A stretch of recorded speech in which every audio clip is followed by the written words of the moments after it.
Hello students, today I will tell you about data structure. पहले हमने last discuss किया था basic terminology which is used in organizing the data. Today we will discuss about data structure which is your main subject. So data structure is a way to store and organize the data in a computer memory.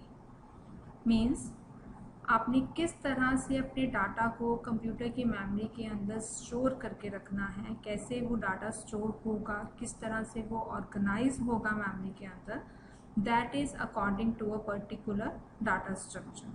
So there are many different ways to organize the data in the computer memory. So basic definition of data structure is the logical or mathematical model for a particular organization of data is called data structure.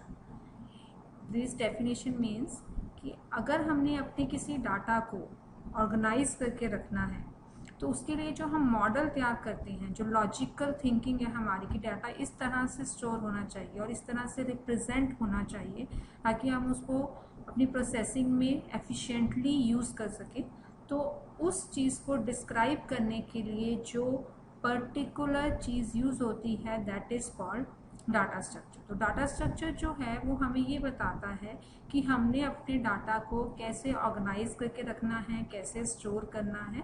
That's why it is called logical और mathematical model. ये एक model describe करता है, ये एक वे represent करता है. इसके अकॉर्डिंग हम लॉजिकली कैसे अपने डाटा को रिप्रेजेंट कर सकते हैं और उसको कैसे मैथमेटिकली रिप्रेजेंट कर सकते हैं, ये डिस्क्राइब करते हैं. So data structure is a logical or mathematical model for a particular organization of data. Next point is the choice between a specific data model depends on mainly two factors. कि हमने अपने data को कैसे organise करना है, हमारा data model कैसे होना चाहिए, ये चीज़ दो मेन फैक्टर्स पे डिपेंड करती है. First is the data model must be rich enough in structure to reflect the actual relationship of data with the real world objects.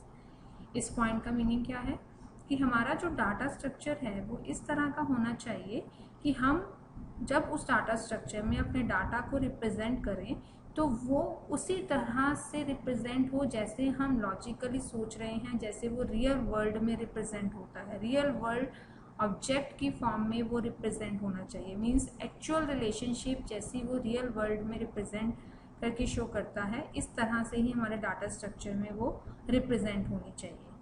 Second factor जो डिपेंड करता है दैट इज़ कि अगर हमने data structure किसी particular data structure में data को organise करके रख रहे हैं तो उसमें इस तरह से डाटा स्टोर होना चाहिए कि हम उसको एफिशिएंटली प्रोसेस कर सकें. मीन्स हमें डाटा असेस करने में कोई मुश्किल ना आए, कोई डिफ़िकल्टी ना आए. So the formation should be simple enough so that anyone can access the data efficiently and process that data when the data is processed. Next is types of data structure. So we divide the data structure into two major types. One is linear data structure and another is non-linear data structure. What is linear data structure? Linear data structure is the data structure which represents the linear order, means in which the elements are stored in linear order or arranged in linear order. That data structure is called linear data structure. सबसे simplest जो linear data structure है वो आप already last semester में पढ़ भी चुके हो, that is arrays. Array is a data structure क्योंकि उसमें हम अपना डाटा स्टोर करते हैं किसी पर्टिकुलर टाइप का. जैसे सपोज हमने different values, different marks store करने हैं किसी स्टूडेंट, डिफरेंट क्लास के स्टूडेंट्स के, तो हम एरेज में रिप्रेजेंट कर सकते हैं. तो array is a data structure and that is a linear data structure. And array is the simplest data structure.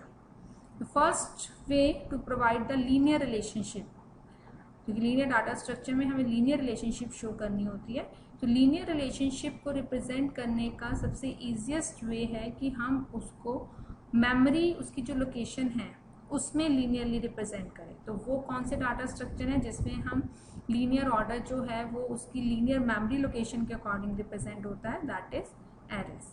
और second linear data structure that is also popular data structure that is link list. उसमें जो linear relationship है वो हम represent करते हैं through pointers, means उसमें जो डाटा है डिफरेंट एलिमेंट्स का वो पॉइंटर्स के थ्रू, किसी लिंक्स के थ्रू लिंक्ड होता है। ये क्या कंसेप्ट होते हैं, ये हम 1 by 1 डिटेल में चैप्टर डिस्कस करेंगे पूरे, कि एरेज क्या है, लिंक लिस्ट क्या है, उसमें डाटा कैसे रिप्रेजेंट होता है, कैसे उनकी प्रोसेसिंग होती है।